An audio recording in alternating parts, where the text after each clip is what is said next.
हंसने लगे और पागल के जैसा हो गया, मेरे को देख के हंसते, मेरे घर में आ गई ऐसा लगता है।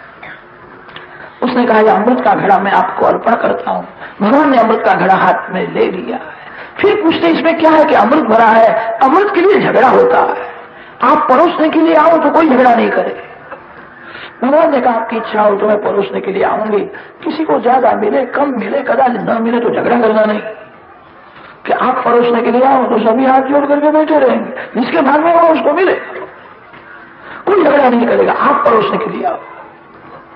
भगवान ने आंख से संकेत किया, एक बाजू में देव बैठे हैं, एक बाजू में राक्षस बैठे हैं। भगवान दैत्यों के मंडल में जाते हैं, राक्षसों को समझाया है, आपने यह अमृत का घड़ा मेरे को दिया है, आपका कल्याण करना ये मेरा कर्तव्य है। भगवान ने विचार किया, इनको अमृत मिलेगा तो ज्यादा तूफान करेंगे, बहुत पाप करेंगे, इनको अमृत न मिले तो ही कल्याण है। आपका मैं कल्याण करने के लिए आई,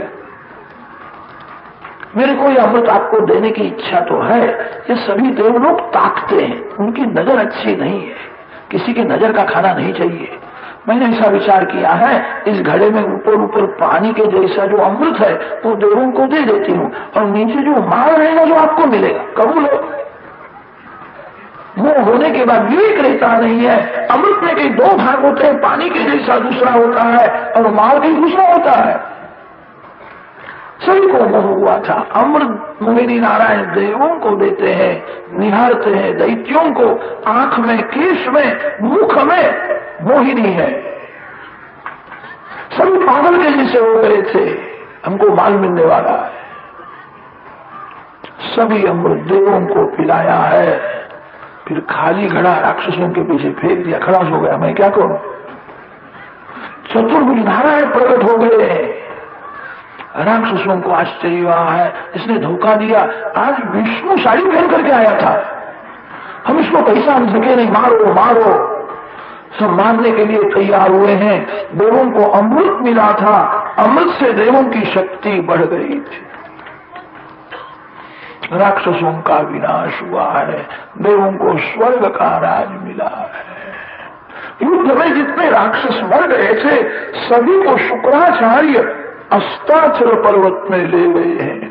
शुक्राचार्य ने संजीवनी मृत्युंजय महामंत्र को सिद्ध किया था, मरे हुए राक्षसों को जीवित करते, ऐसी मंत्र शक्ति थी। बलि राजा के हाथ से शुक्राचार्य जी ने विश्वजित नाम का यज्ञ करवाया। पूर्णाहुति के समय में यज्ञ कुंड में से सोने का रथ बाहर आता है। बलि को रथ में बैठाया है और आज्ञा की अब तेरी हार नहीं होगी, जहां जाएगा तेरी जीत होगी। शुक्राचार्य ने अपना ब्रह्म तेज बलि को दिया है। बलि महाराज स्वर्ग में युद्ध करने के लिए आए हैं, देवों की हार हुई है। स्वर्ग का राज बलि को मिला है। जो शुक्राचार्य की सेवा करता है उसका बल बढ़ जाता है। शरीर में जो शक्ति है उसी का नाम शुक्र है। शुक्राचार्य की सेवा का अर्थ होता है जो प्रत्येक इंद्रिय का संयम रखता है, संयम से शक्ति बढ़ती है। जिसने संयम का कवच पहना है, जिसके मस्तक पर नीति का छत्र है, उसको कोई नहीं हरा सकता। जो पाप करता है उसकी हार होती है। जो पाप करता है उसको भगवान सजा करते हैं। भगवान किसी को सजा नहीं करते, पाप ही मारता है। राक्षसों ने पाप छोड़ दिया, प्रत्येक इंद्रिय का संयम रखा है, जितेंद्रिय हुए हैं, शुक्राचार्य की सेवा की है, ब्रह्म तेज मिला है। दैत्यों की शक्ति बहुत बढ़ गई। दैत्यों का राजा बलि है, देवों की हार हुई है। स्वर्ग का राज राक्षसों को मिला है। बलि राजा को इंद्रासन में बैठाया। शुक्राचार्य ने राज्याभिषेक किया है।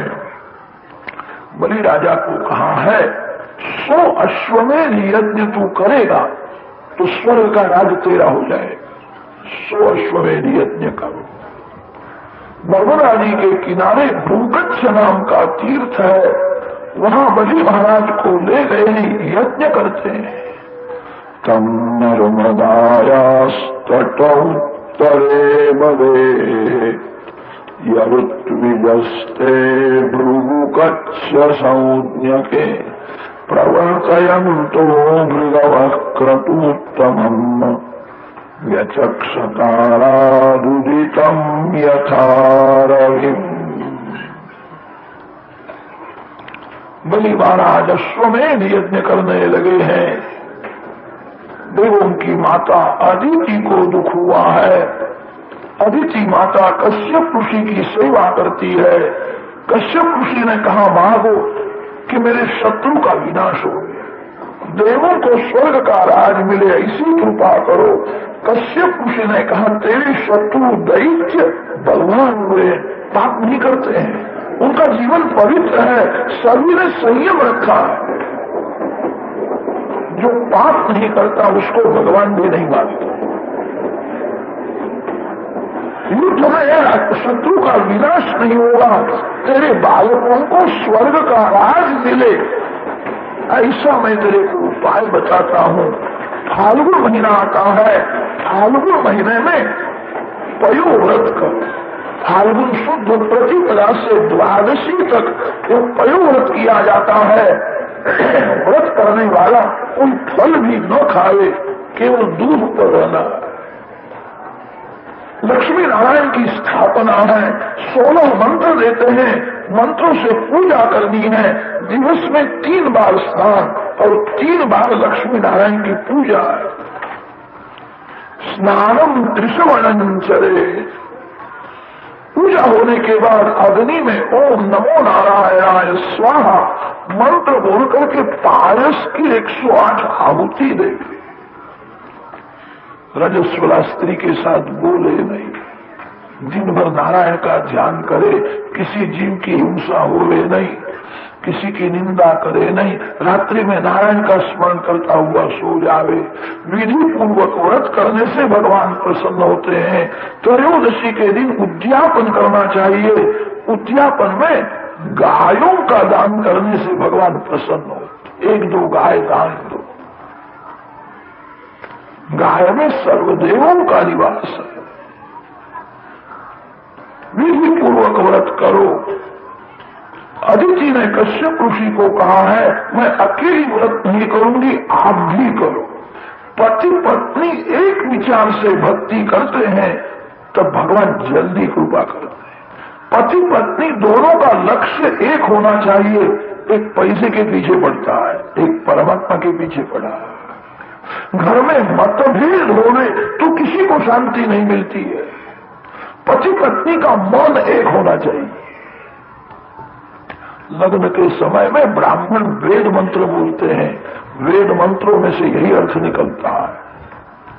वर कन्या को कहता है मम हृदये हृदयंते संदधामि, आज से तेरा मन ही मेरा मन है।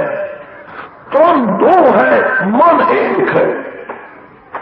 पति पत्नी का लक्ष्य एक होए, एक विचार से पति पत्नी दोनों भक्ति करे तो भगवान जल्दी कृपा करते हैं।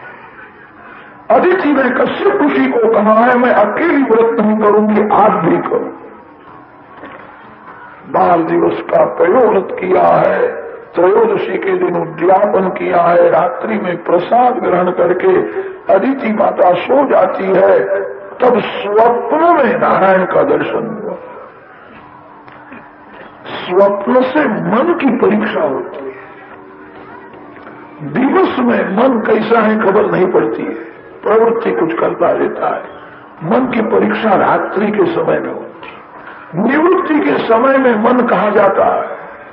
स्वप्न में क्या दिखता है, स्वप्न में क्या याद आता है, समझना वहां मन फंसा हुआ है। भगवान जब जीव के ऊपर कृपा करते हैं तब आरंभ में स्वप्न में दर्शन देते हैं। अदिति माता को स्वप्न में दर्शन हुआ है। चतुर्भुज नारायण का दर्शन करती है, वारंवार वंदन किया। भगवान ने कहा है बराबर दर्शन करो, इस स्वरूप को आंख में से अंदर ले जाओ, मेरा ध्यान करो। थोड़े दिवसों के बाद मैं पुत्र रूप से आने वाला हूं। अदिति माता को आज्ञा हुई है, भगवान अंतर्धान हुए हैं। अदिति माता नारायण का ध्यान करती है। अदिति शब्द का अर्थ होता है नारायणाकार मनोवृत्ति। अदिति है, मन ही मित्र है और मन शत्रु है। मन काम सुख का चिंतन करे तो मन शत्रु है। मन नारायण का ध्यान करे, नारायण के स्मरण में तन्मय होवे तो मन मित्र है। मन बंधन में डालता है और मन मुक्ति भी देता है। मन जिसका चिंतन करता है तदाकार हो जाता है। साधारण मानव का मन विषयाकार होता है, संतों का मन नारायणाकार हो जाता है। मन जब नारायणाकार होता है तभी माया का पर्दा दूर होता है, भगवान प्रकट होते हैं। नारायणाकार मनोवृत्ति ही अदिति है। अदिति माता सतत नारायण का ध्यान करती है। भगवान हृदय में आए हैं, 9 मास परिपूर्ण हुए हैं। प्रभु के प्रागट्य का समय हुआ। मध्याह्न काल में कश्यप ऋषि मध्याह्न संध्या करने के लिए गंगा किनारे गए थे। अकेली अदिति माता घर में है। नारायण का दर्शन करने की तीव्र इच्छा हुई है, कब प्रागट्य होगा। वैष्णव दर्शन के लिए अति आतुर होते हैं, तभी अवतार होता है। दर्शन की तीव्र इच्छा हुई है, परम पवित्र समय प्राप्त हुआ। 10 दिशाएं प्रसन्न हुई, मंद सुगंध शीतल वायु बहने लगा है। आज ब्राह्मणों को आनंद हुआ, हमारे घर में भगवान आने वाले हैं। परम पवित्र भाद्रपद मास शुक्ल पक्ष 12वीं तिथि, जिसको महापुरुष विजया द्वादशी कहते हैं। मध्याह्न काल में अदिति माता के सम्मुख चतुर्भुज नारायण भगवान प्रकट हुए। दिव्य प्रकाश में अदिति माता को शंख चक्र गदा पद्मधारी नारायण का दर्शन हुआ। देवो जय जयकार करने लगे। कश्यप ऋषि समझ गए मेरे यहाँ भगवान प्रकट हुए हैं। संध्यादिक नित्य कर्म परिपूर्ण किया है, दौड़ते हुए जाते हैं, मेरे घर में भगवान प्रकट हुए हैं। घर में जहाँ प्रवेश किया है चारों बाजू में दिव्य प्रकाश है और प्रकाश में चतुर्भुज नारायण का दर्शन होता है। यही मेरे इष्ट देव है। गायत्री मंत्र का जप मैं करता हूँ तब इसी स्वरूप का ध्यान करता हूँ। मेरे भगवान आए हैं, भगवान का जय जयकार किया है। माता पिता को स्वरूप का भान कराया, फिर चतुर्भुज स्वरूप अंतर्धान किया है। छोटे से 6-7 वर्ष के बालक ब्रह्मचारी श्री वामन जी महाराज, बटुक ब्रह्मचारी वामन जी महाराज प्रकट हुए हैं। अजिन गंड कमंडल में खला रुचिर पावन वामन मूर्तये मित जगत ऋतयाय जितारये निगमवाक् पटवे बटवे नमः। अभ्रश्यामः शुभ्रयज्ञोपवीति सत्कौपीनः पीतकृष्णाजिनश्री छत्रीदण्डी पुण्डरीकायताक्षी पायाद्देवो वामनो ब्रह्मचारी। बटु ब्रह्मचारी वामन जी महाराज का दर्शन करने के लिए ब्रह्मादिक देव आए हैं, बड़े बड़े ऋषि आए हैं। ब्रह्मा जी ने कहा है तेरा गृहस्थाश्रम सफल हुआ, आज तू जगत पिता का भी पिता हुआ है। ब्रह्मादिक देव वामन जी महाराज की पूजा करते हैं। सभी देव दर्शन करते हुए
दर्शन कीर्तन करते हुए तन्मय हुए।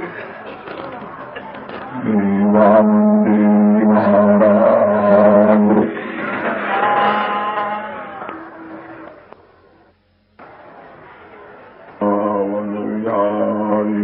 लाल की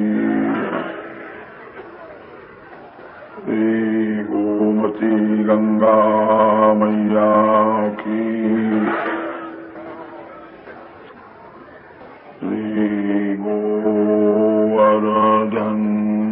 गोवर्धननाथ की जय।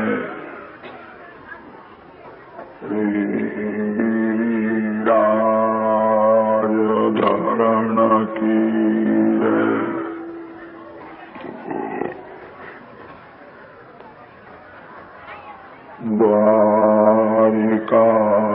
द्वारिकाधीश की जय।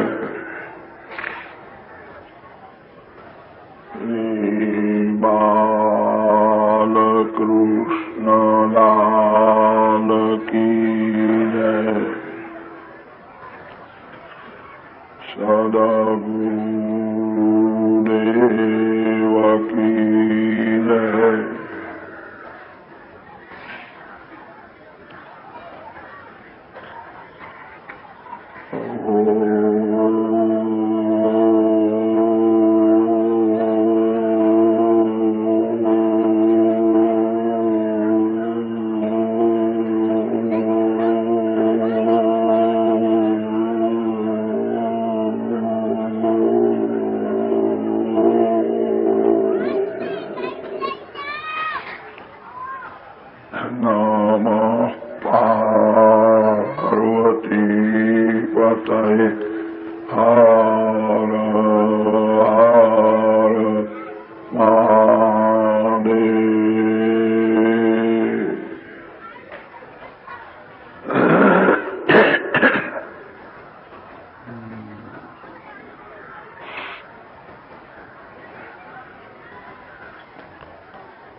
स्वस्ति श्री गणेशाय नमः। श्री सरस्वत्यै नमः।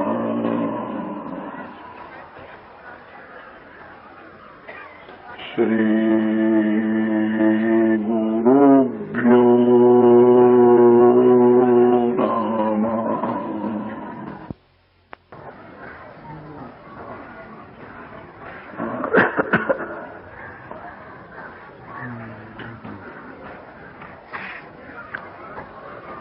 श्री शुक उवाच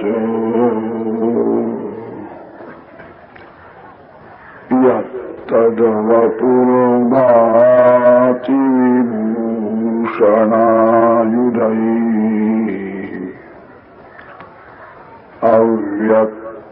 अव्यक्तचिदव्यक्त तमधारयद्धरी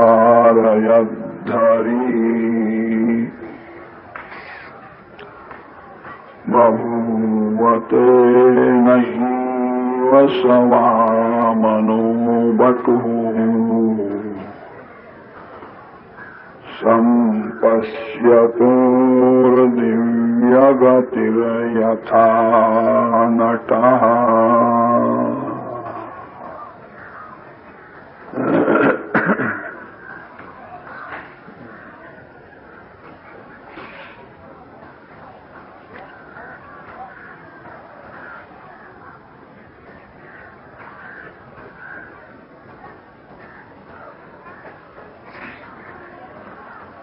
परमात्मा श्री कृष्ण अतिशय कृपा करते हैं, तब घर में ही सत्संग मिलता है। सत्संग ही महान तीर्थ है।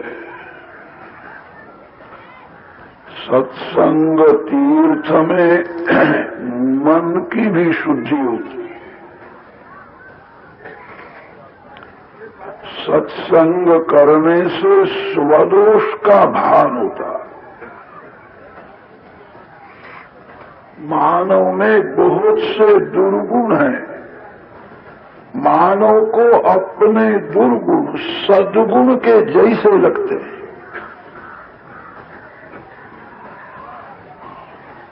सत्संग करने से स्वदोष का भान होता है।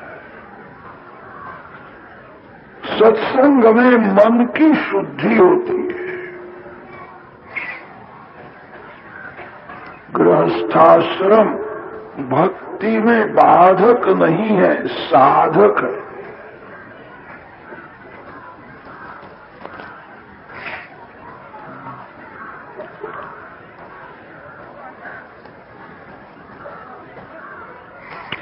लग्न का लक्ष्य क्या है, समझ करके फिर लग्न करें।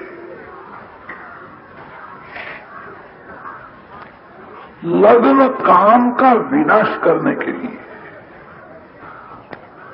जीव और ईश्वर दोनों साथ में ही रहते हैं। परमात्मा जीव को देखते हैं, यह जीव भगवान का दर्शन नहीं करता। जीव और ईश्वर दोनों के बीच में पर्दा है। काम ही पर्दा है। काम रूपी पर्दा होने से जीव को ईश्वर का अनुभव नहीं होता। आकाश में बादल आवे तो सूर्य का दर्शन नहीं होता। लग्न काम का विनाश करने के लिए। हमारे ऋषियों ने स्त्री को धर्म पत्नी माना है। स्त्री काम पत्नी नहीं है। स्त्री भोग का साधन नहीं है। स्त्री भक्ति का साधन है।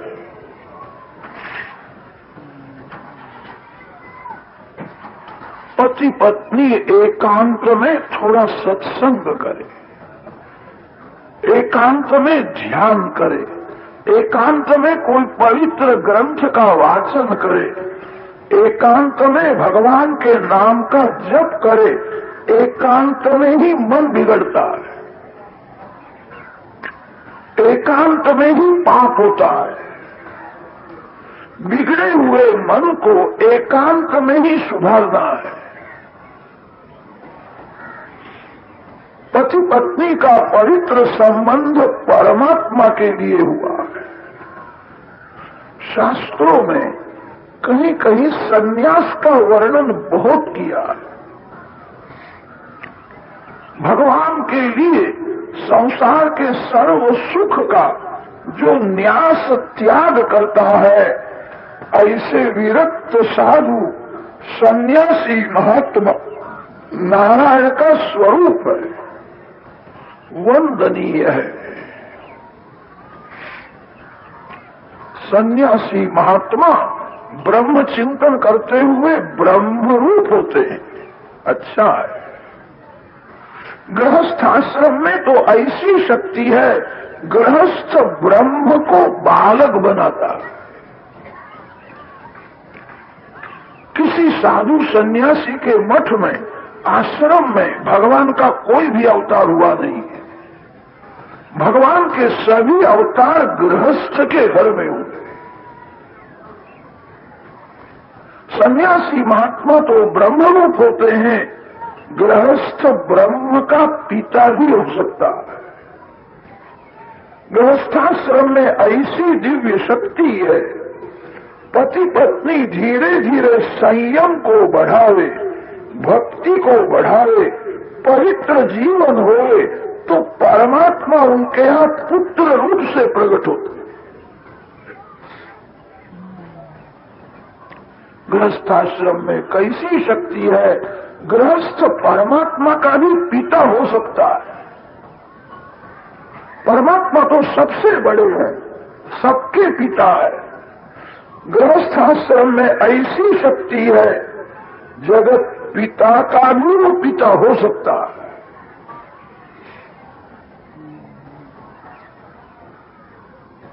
लोग कहते हैं आजकल भगवान का अवतार क्यों नहीं होता है। भगवान को तो जगत में आने की इच्छा है, कोई पवित्र घर मिलता नहीं। गृहस्थाश्रम में संयम बढ़े, भक्ति बढ़े तो आज भी गृहस्थ के घर में भगवान आने के लिए तैयार है। आवाज क्यों?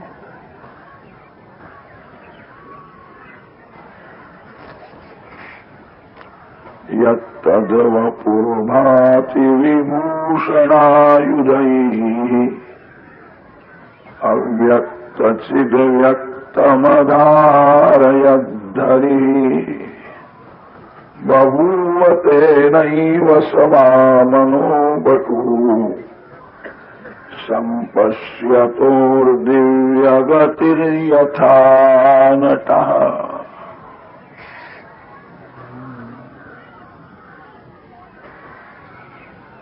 पुरुष कश्य पुरुषी के जैसी तपश्चर्या करे और स्त्री अदिति हो जावे तो आज भी भगवान प्रकट होने के लिए तैयार है।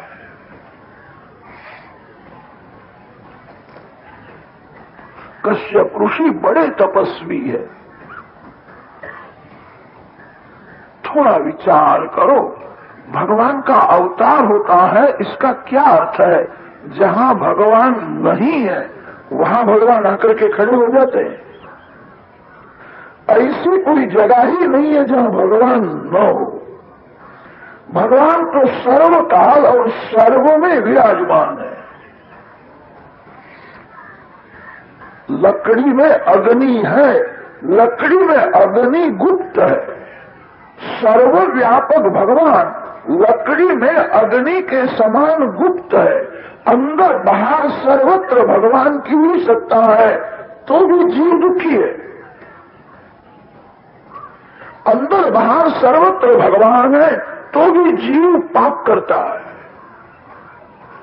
सर्वव्यापक भगवान लकड़ी में अग्नि जिस प्रकार गुप्त है वैसे गुप्त रहते। बहुत ठंडी पड़ी है, लकड़ी में अग्नि है ऐसा समझ करके कोई लकड़ी को स्पर्श करे तो लकड़ी में जो अग्नि है वो गर्मी नहीं देती है।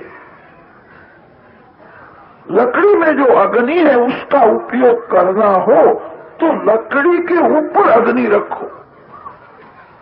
बाहर का अग्नि और अंदर का अग्नि जब एक हो जावे, आपके हृदय में नारायण है, घर में नारायण की स्थापना करो, नारायण की प्रेम से पूजा करो, भगवान का सुंदर श्रृंगार करो, भगवान में आंख स्थिर करके भगवान के नाम का जप करो, भगवान को आंख में से अंदर ले जाओ। बाहर का अग्नि और लकड़ी में जो अग्नि दो एक होवे तो ज्वाला होती है। अंदर जो नारायण है उनका नाम अंतर्यामी नारायण।